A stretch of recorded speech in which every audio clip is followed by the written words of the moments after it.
خداوند نے اس کو بتایا کہ اس کام میں مشکل ہے، بے شک وہ ان کی زبان جانتا ہے، پر وہ لوگ اس کی باتیں نہ سنیں گے اور نہ قبول کریں گے۔ اور مسیح نے لوکا کے 10ویں باب میں یہ فرمایا کہ اے خرازین تجھ پر افسوس، اے بیت سیدا تجھ پر افسوس، کیونکہ جو معجزے تم میں ظاہر ہوئے اگر سور اور سیدا میں ہوتے تو وہ کب کے توبہ کر لیتے، وہ کب کے توبہ کر لیتے، پر افسوس کہ خداوند نے ان علاقوں میں اپنے معجزات اور سب کام ظاہر کیے۔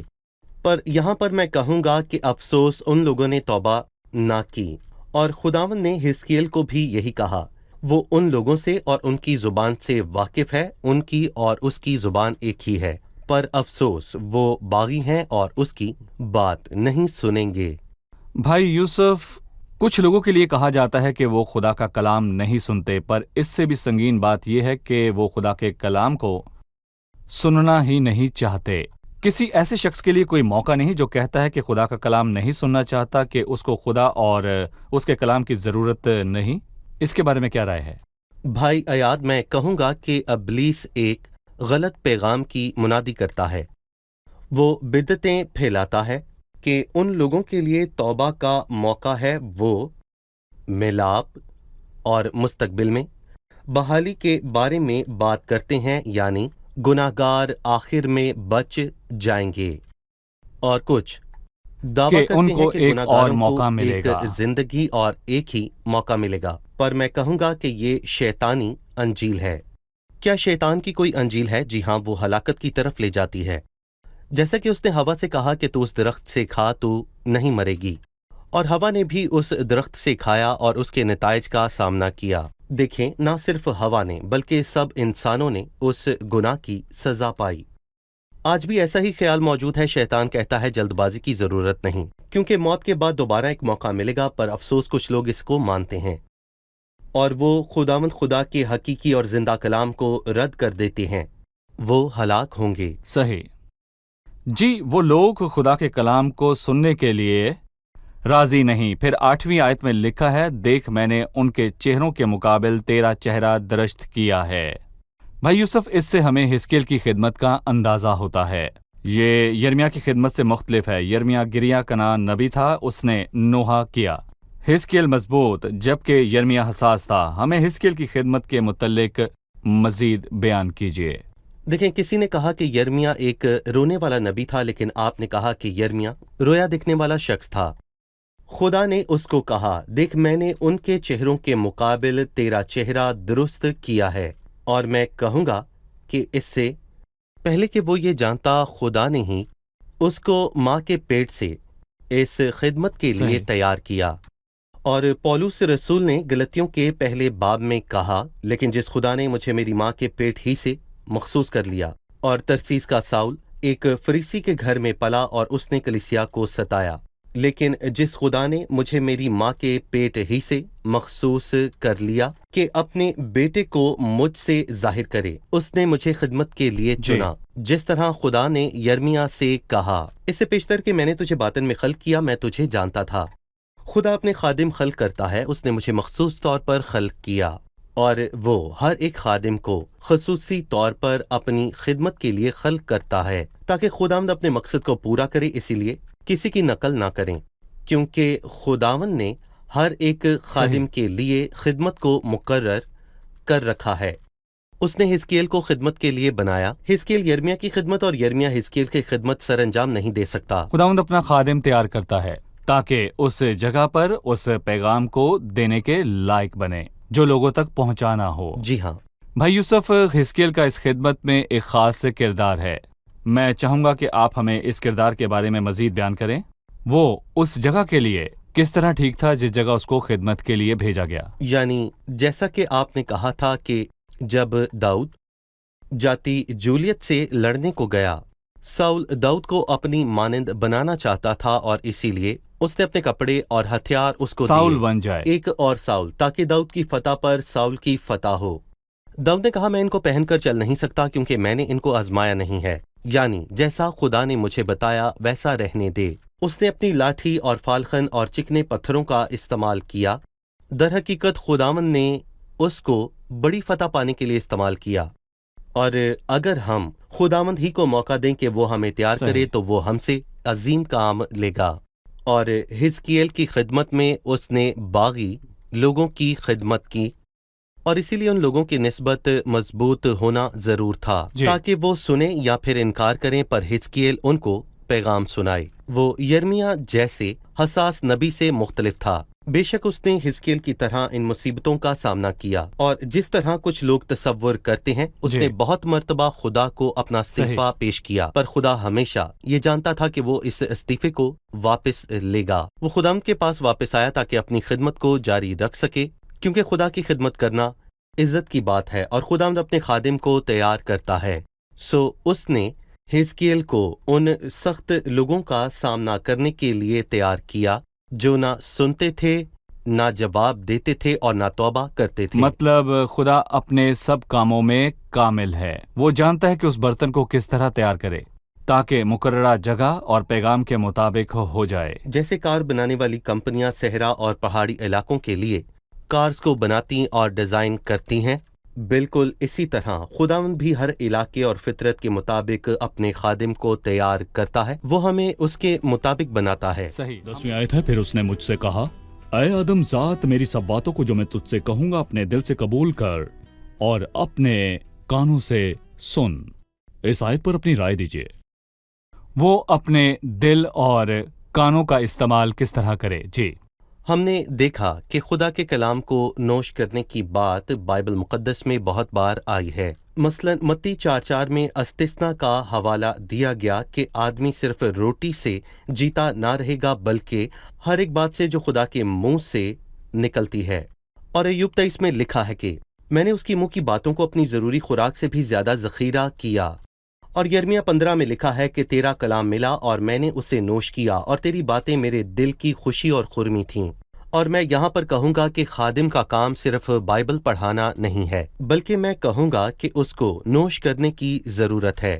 لکھا ہے کہ میری سب باتوں کو اپنے دل سے قبول کر جی۔ اور ان پر عمل کر۔ یہ توبہ کرنے والی خوشی کے لیے ہے۔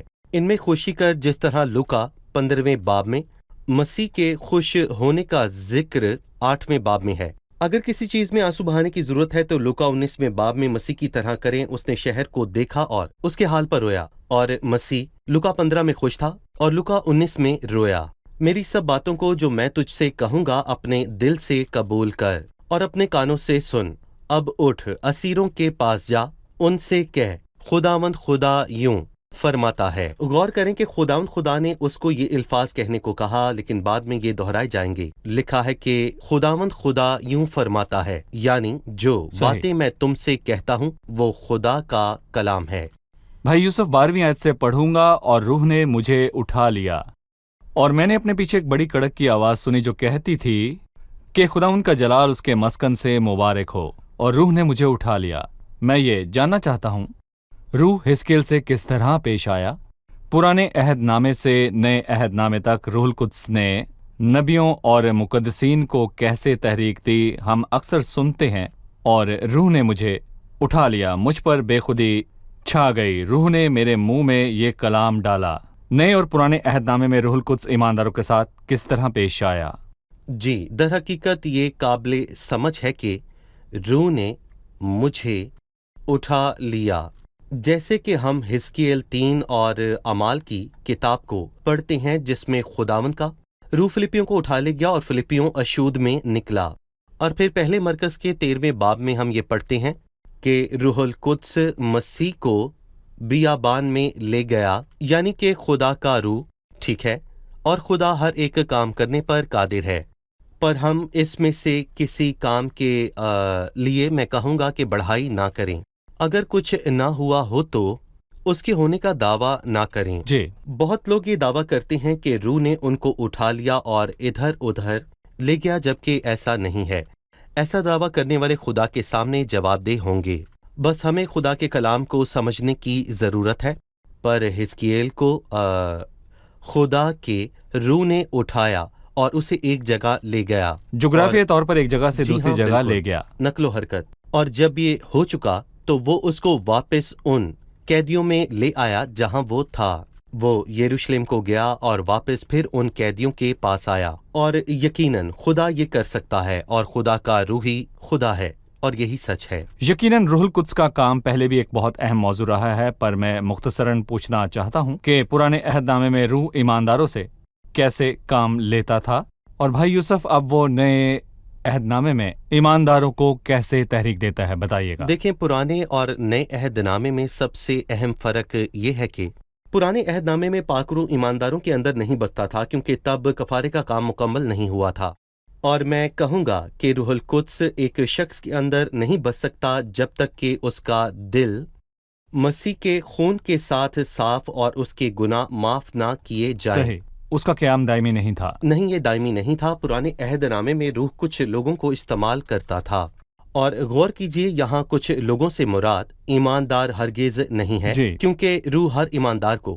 استعمال نہیں کرتا، وہ جی۔ سب ایماندار نہیں تھے۔ خدا کے روح نے جی، بلام اور ساؤل بن قیس کو استعمال کیا تھا، اور اس نے غیر ایمانداروں کو بھی استعمال کیا تھا، اور اس نے داؤد اور جدون کو استعمال کیا، اور ضروری نہیں کہ وہ سبھی ایماندار تھے۔ جیسے نئے عہد نامے میں روح القدس ہر ایک حقیقی ایماندار میں بستا ہے۔ دائمی سکونت۔ اس کو روح القدس کی مہر کہتے ہیں۔ تم جی۔ پر بھی پاک مود روح کی مہر لگی ہے۔ صحیح، بہت شکریہ۔ اس نے اس آواز کے متعلق مزید کہا، اور میں نے اپنے پیچھے ایک بڑی کڑک کی آواز سنی جو کہتی تھی کہ خداوند کا جلال اس کے مسکن سے مبارک ہو۔ ہمیں اسے سمجھنے کی ضرورت ہے، خداوند کا جلال اس کے مسکن سے مبارک ہو۔ جی بھائی یوسف۔ جی، میں کہوں گا کہ یروشلم سے خدا کا جلال جاتا رہا، پر ہیکل یا یروشلم سے جلال کے جانے کے معنی یہ نہیں کہ خدا کے پاس کوئی مسکن موجود نہیں۔ خدا کو ابد تک جلال ملے جہاں بھی وہ جہاں بھی ہو، کیونکہ خدا کا ہمیں چھوڑ جانا دراصل ہمارے نقصان کا باعث ہے۔ فنہاس کی بیوی دیندار تھی، اور جب اس کو پتا چلا کہ خدا کا صندوق چھن گیا ہے تو اس نے اپنے بیٹے کا نام یکبدو رکھا۔ یہ مرنے سے پہلے اس کے آخری الفاظ تھے۔ جب خدا کے الفاظ ہم سے چھن جائیں تو یہ ہماری شکست ہے، کیونکہ خدا کا جلال اس کے مسکن یعنی آسمان پر قائم ہے، اور یقیناً وہ اب سے ابد تک جلال پاتا ہے۔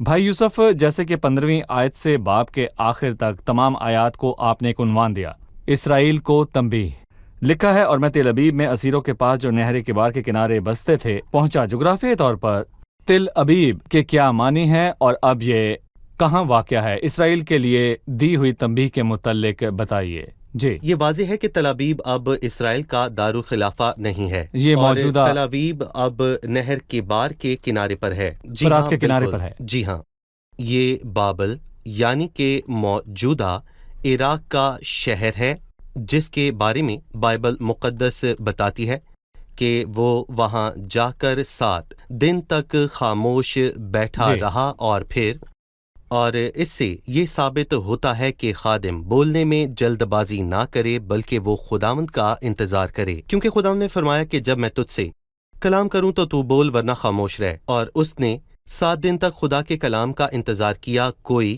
جلد بازی نہ کی۔ پھر اس کو پیغام ملا۔ ہم اس باب کے آخر میں سیکھیں گے کہ اس نے کلام کیا۔ صحیح۔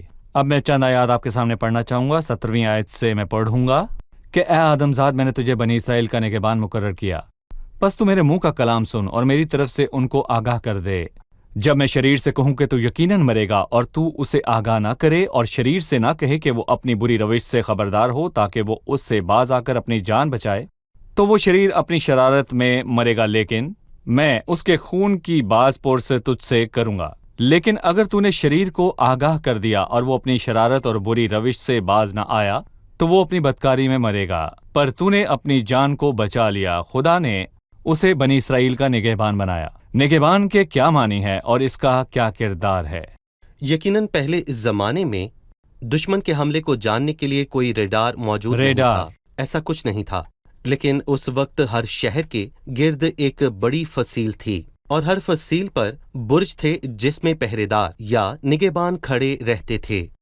ان نگہبانوں کی نظر تیز تھی اور ان کی سننے کی سکت اچھی تھی اور اونچی آواز تھی۔ اس کو نگہبان یا محافظ کہہ سکتے ہیں۔ جی، اس برج میں کھڑا نگہبان دیکھتا اور نظر کرتا، وہ دور ہی سے سب دیکھ لیتا تھا۔ زرقا الیمن کی مانند جو عرب میں بہت مشہور ہے، جو دھیمی سے دھیمی آواز بھی سن لیتا ہے، اور اس کی آواز اونچی ہو تاکہ وہ خطرہ لاحق ہونے پر شہر میں سوئے ہوئے لوگوں کو بھی اٹھا دے۔ اس کی آواز اونچی ہونی چاہیے جو خطرے سے آگاہ کرے، جس طرح آج کل سائرن کا استعمال کیا جاتا ہے، اور ایسے ہی نگہبان خطرہ دے کر لوگوں کو ہوشیار کر دے۔ اے آدم زاد، میں نے تجھے نگہبان مقرر کیا کہ تیری نظر تیز ہو، تو ہر آتے ہوئے خطرے کی آواز کو سن کر پہچان سکے۔ اور میں یہاں پر یہ کہنا چاہوں گا کہ جو کوئی بائبل مقدس کو پڑھتا ہے وہ ہر اس آنے والے خطرے کو جان لیتا ہے جو لاحق ہو، اور خداوند گناہ کو پسند نہیں کرتا، اور ہمیں یہ بلند آواز سے کہنا ہے ورنہ تلوار چلے گی۔ ہم حزقیل 33 میں پڑھتے ہیں کہ اگر تو شریر کو آگاہ نہ کرے تو وہ شریر تو اپنی بدکاری میں مرے گا، پر میں تجھ سے اس کے خون کی باز پرس کروں گا۔ خداوند حزقیل سے اس کی باز پرس کرے گا کیونکہ خدا نے اسے نگہبان مقرر کیا ہے۔ افسوس کہ اسرائیل کے نگہبان کے لیے یسایا 56 میں لکھا ہے کہ اس کے نگہبان اندھے وہ ہیں، خطرے کو نہیں دیکھتے۔ وہ سب بے وقوف ہیں، وہ سب جاہل ہیں، وہ سب گونگے کتے ہیں جو بھونک نہیں سکتے۔ اور پھر لکھا ہے کہ ایک کتا بھی ان سے زیادہ فائدہ مند ہے۔ کتے کا بھونکنا اچھا نہیں لگتا، پر وہ کسی اجنبی کے آنے پر خبردار کر دیتا ہے، لیکن یہ اندھے نگہبان گونگے کتے بھونک نہیں سکتے۔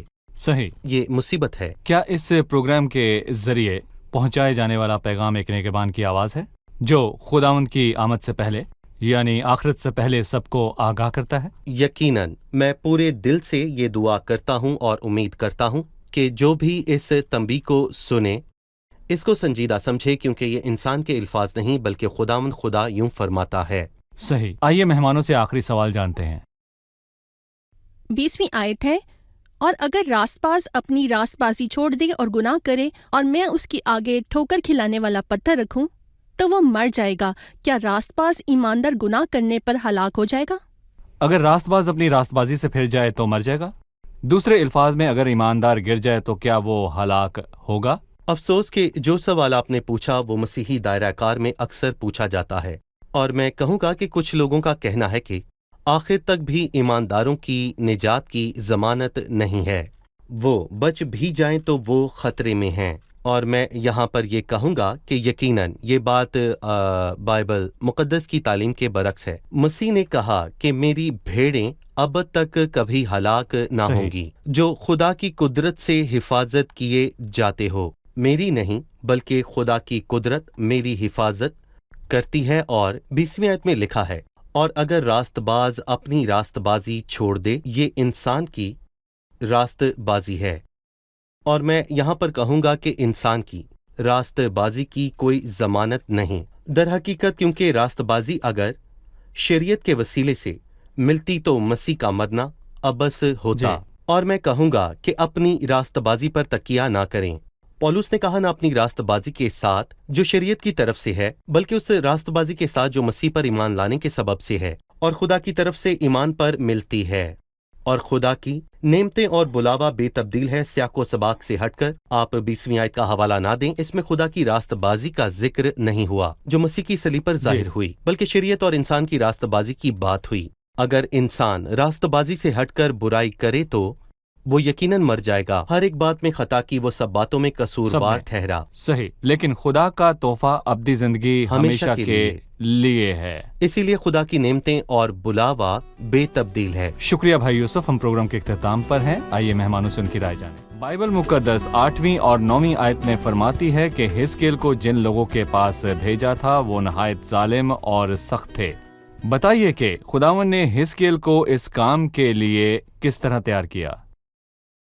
ہم نے سیکھا کہ خداوند ایماندار کے پیدا ہونے سے پہلے اور اس کے خدا کو جاننے سے پہلے ہی اس کا کردار بناتا ہے کہ وہ اس خدمت کے لیے صحیح، تیار ہو۔ خدمت گزار۔ جی، خدا نے حزقیل کے چہرے کو درست کیا کیونکہ اس نے سخت اور باغی لوگوں کا سامنا کرنا تھا، جبکہ یرمیہ گریہ کے نبی تھا اور اس کا مقصد مختلف تھا۔ صحیح بھائی یوسف۔ جی، میرا سوال 12ویں آیت سے آگے آیات میں سے ہے، حزقیل کے ساتھ روح کا کردار۔ روح نے اس کو اٹھا لیا۔ پرانے عہد نامے کی ایمانداروں کو استعمال کرنے میں روح کا کیا کردار ہے؟ پرانے عہد نامے میں روح ایماندار اور غیر ایماندار کو استعمال کرتا تھا۔ ایماندار کی مثال میں داؤد اور جدعون ہیں، اور غیر ایمانداروں میں